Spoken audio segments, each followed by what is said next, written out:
Now, I think we have reached the final phase of the program. May tanong ako sa iyo. Paano ko alam ko na alam mo at alam ko ang sagot. Pero tatanungin lang kita nito. Kaya ikaw yung press secretary. Ikaw yung sasagot. Pero kung masagot natin ngayon, anong masabi mo sa statement ni Robredo pati ni LACSON regarding itong BFA na sinabi ko, if they want the BFA to continue, they pay. Itong dalawa, in short, si Robredo said that I was extorting money from, it's like extorting money from a friendly country. And so with LACSON, sinabi niya na ganito. But I think that yung tawag nito, hindi ko kasi alam. Yung text nito, ano ba tawag ng isa? Yung mag-issue ka ng statement dyan. Wala akong alam niyan kasi na marunong. It was deleted. Anong masasabi mo sa ano? Well, Mayor, sinagot ko po sila kanina sa aking press briefing. Ang sinabi ko sa larangan ng international law, meron po tayong prinsipyo na a state can incur state responsibility kapag pinayagan niyang gamitin yung teritoryo niya sa isang pamamaraan na makakasira sa ibang estado. Sa ngayon po, in-explain ko ang pulisiya natin, independent foreign policy, lahat kaibigan, wala tayong kalaban. Pero dahil sa presensya po ng mga tropang Amerikano sa Pilipinas at nagkaroon ng hidwaan sa panig ng China at ng Pilipinas, sigurado po tatargetin natin ng Amerika ang teritoryo natin, ng China ang teritoryo natin dahil pinayagan natin ang presensya ng mga Amerikano at kanilang sandata dito sa Pilipinas. At dahil nga po sa danyos na po pwede nating pagbayaran sa presensya ng mga Amerikano sa ating Pilipinas, dapat lamang na mayroon pong kabayaran ang mga Amerikano para manatili dito sila sa Pilipinas. At pinakita ko po, meron pong isang pag-aaral na pinakita at ang conclusion, napakaliit po talaga ng nakukuha ng Pilipinas historically, bagamat tayo po talaga ang kanilang unsinkable warship sa Asia. At ang comparison po ay between the Philippines and Pakistan. Ang Pilipinas, panahon pa po ng Death March, kaalyado na tayo ng mga Amerikano. And yet, dun po sa datos na pinakita ko kanina, $3 billion lang po ang nakukuha natin in terms of counterterrorism support from the United States. Ikukumpara po natin to sa bansa na gaya ng Pakistan. Ang Pakistan po, $13.6 billion ang naibigay ng mga Amerikano. Ikumpara po natin sa Turkey, ganun din po, halos 5 beses ang binibigay nila para manatili yung kanilang mga sundalo at ang mga militar sa kanilang bansa. Doon po sa issue na extortion, ang sabi ko, hindi po masama na dahil marami po tayong mga pangangailangan sa COVID para mabigyan ng implementasyon ng universal healthcare, ang libreng patubig, ang libreng tuition, hindi po masama na humanap tayo ng alternatibong mga pagkakukulunan ng pondo para po gastusin sa pangangailangan ng ating mga kababayan at hindi po yan extortion that is advancing the national interest. To add to your statement, actually, ito naman si Robredo, abogado. I can't forgive LACSON because he is not.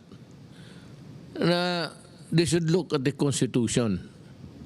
The Constitution of the Philippines provides that the foreign relations or foreign policy is vested in the President alone.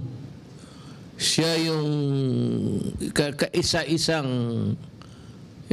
well, I happen to be there, kaisa-isang ano ang policy gusto niyang ipalabas for the Philippines is vested in the President and not with the senators or the vice president. So, at least, yung sabi nila na extortion, well, I can forgive Robredo. Every time she opens her mouth, talagang when she forgets that she's a lawyer, and being a lawyer, she should know that the Constitution says that I mean, that is my function. It is not their function. At kung anong gusto kong sabihin para sa aking bayan, may purpose yan. Hindi kasi nila alam. Na alam ko noon na meron tayong binili na armas sa Amerika, it took them years to deliver. Practically using the money, our money, for so many years, then delivering the bago lang itong mga armas na dumadating. And second, itong Congress ng United States, magbili tayo ng helicopter, they denied because they say that we cannot use it against, well anyway, ayaw nila tayong pabigyan. Yan ang hindi alam kasi ng itong I don't know it's pretended ignorance kay LACSON, but itong kay Robredo, sabi ko nga, ma'am, kung ikaw ang presidente, hindi mo alam ang trabaho mo, huwag ka na lang dapat alam mo yan, abogado ka, that you should not be opening your mouth while we are negotiating because maraming kasalanan ang Amerika sa atin. Ang pagkaalam mo lang kasi, napunta ka ng Amerika, nagsalita ka doon, you were treated with almost as a royalty. Tapos ito ang nangyari ngayon, kakampi ka na walang rason. Wala hong... lahat dito sa babundong ito may hindi pera ang gusto kong hingiin sa kanila. Ganito yan ma'am, pati Senator Lacson, tayo malapit sa China, the theater of war kung mag-umpisa man is dito sa China Sea. Ngayon, gusto nga natin, pinipilit natin na Amerikano tayo, we should be provided with the arms and armaments that's capable of at least that would place us on equal footing with the other countries at war with us. Kasi titirahin talaga tayo ng China. Wala namang Amerikano, wala binibigay. You know, I have talked to so many military guys. Sabi nila, yung war games, it's coming, I think, on May. Ang Amerikano, magdala dito ng mga armas, mag-display sila ng mga equipments and everything. Tapos, ng war games, dinadala nila doon sa, tinuturuan nila ang Pilipino paano gumamit during the war games, and then after that, they go home and bring back their equipment. So, nandyan alam ni General Lorenzana yan. Yan ang lamentations ng Pilipino. Yan ang hindi alam ni Robredo. Ang pagkaalam kasi ni Robredo, parang we are nothing wrong with America and the Philippines. Hindi niya alam na kaya ikaw, ma'am, I'm sorry to say, you are not really qualified to run for president. You do not know your role in this government. Yung foreign relations with other countries is vested on the president alone. Kaya hindi mo alam kung mga pangyayari nung una, antecedent or precedent, na may ginagawa itong mga Amerikano, parang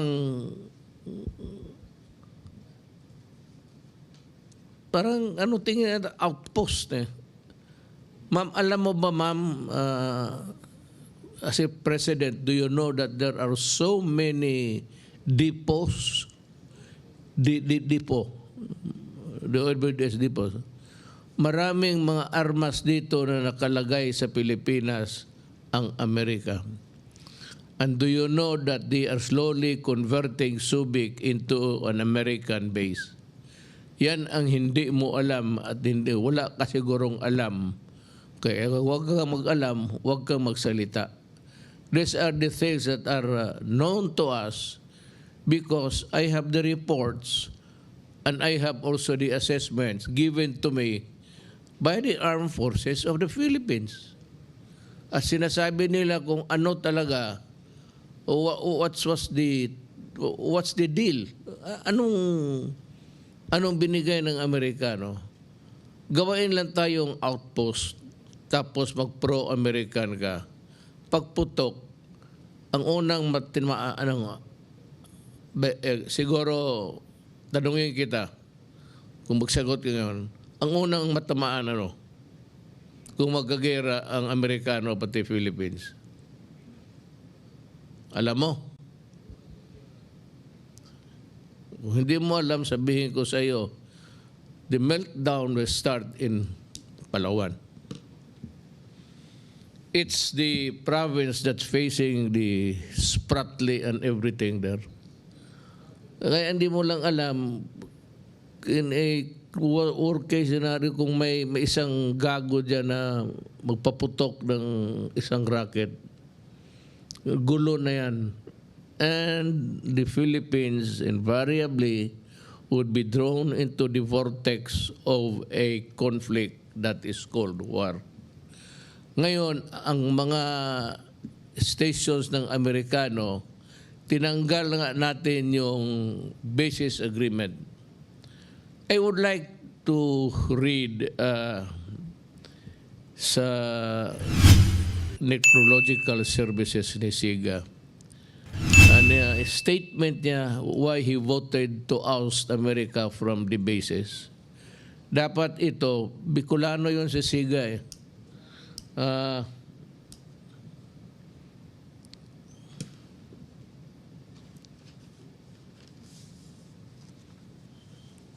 I would address this to the Vice President.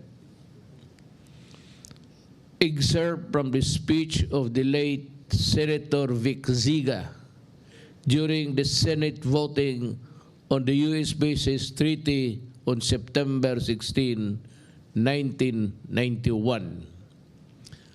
He said, and I quote, "I refuse to ride on the crest of a fleeting popularity.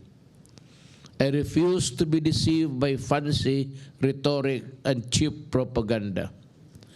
I refuse to sacrifice our national interest in exchange for a bundle of vague promises. Rather, Mr. President, I choose to continue to work for what I believe is right and just for our country. I therefore submit my action to the lasting judgment of history with my conscience and firm conviction as my cause. I vote to the non-concurrence and no, a conscientious no to the treaty." Taga Bicol yun, ma'am, at baka may, it says or wala kang alam, sabihin mo lang na extortion. How can you say extortion? Nakaraming utang ng Amerikano sa atin, hindi pa tayo nabayaran, tapos sabihin mo extortion. May kinakabahan ako if by chance mapresidente ka. Medyo ako, basta pagka retired na ako dyan, kung mapresidente ka. I said, if by unfortunate chance you become the president, please study more. I think that you need a refresher course sa law. That is my advice to you. You do not use this word, mga extortion, when we say you pay dapat talaga magbayad. Ano tingin mo sa ano ito? Tingin mo sa Pilipinas, koloni ng Amerika? Basta libre na lang lahat. Tayo kung may ano, bayad tayo. And we are at the mercy of the Americans, whatever they say. That visiting forces agreement may or may not continue depending on how the Americans will behave towards us. Hindi sabihin na pag sinabi nila, sige, yun na kaagad. I think you should, if I were you, kung hindi ka manalo, you migrate to America and become an American citizen. And you can freely use the word extortion. How can that be extortion when you ask for a payment? Extortion. Maningil ka para sa bayan mo, extortion. The statement of Senator Siga during at that time, ito maganda ito, I therefore submit my action to the lasting judgment of history with my conscience and firm conviction as my cause. I vote yes to the non-concurrence and no, a consensus no to the treaty. May isa tayong who was a great senator sa Bicol.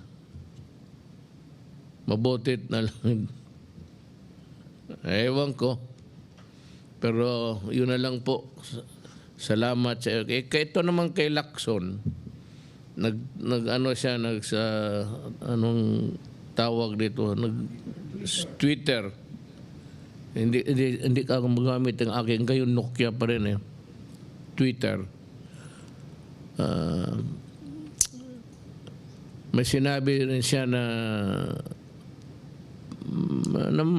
parang ganito rin, in the same fashion, in the same ni Robredo. Kaya lang dinilit niya, tinanggal. Probably he realized that the senators have no function at all in the matter of agreements dito sa vested with the president, and it does not need any concurrence from Congress. So the power to abrogate the visiting forces agreement nandito sa akin. I don't know. Kasi kung magkagera tapos mag-nuclear war, tapos nandito yung armas, nandito dyan sa Subic yung mga barko ng Amerikano, what do you think will happen to Bicol? It's too far away, but it will also melt just like what would happen to the rest of the Philippines. It to reduce us into a barren land where you cannot plant anything except wait to die. The way to die, rather.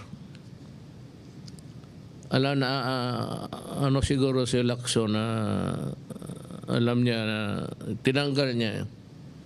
Pero ito sabihin ko kay Ping, you have been a very cunning and sa mga statement mo.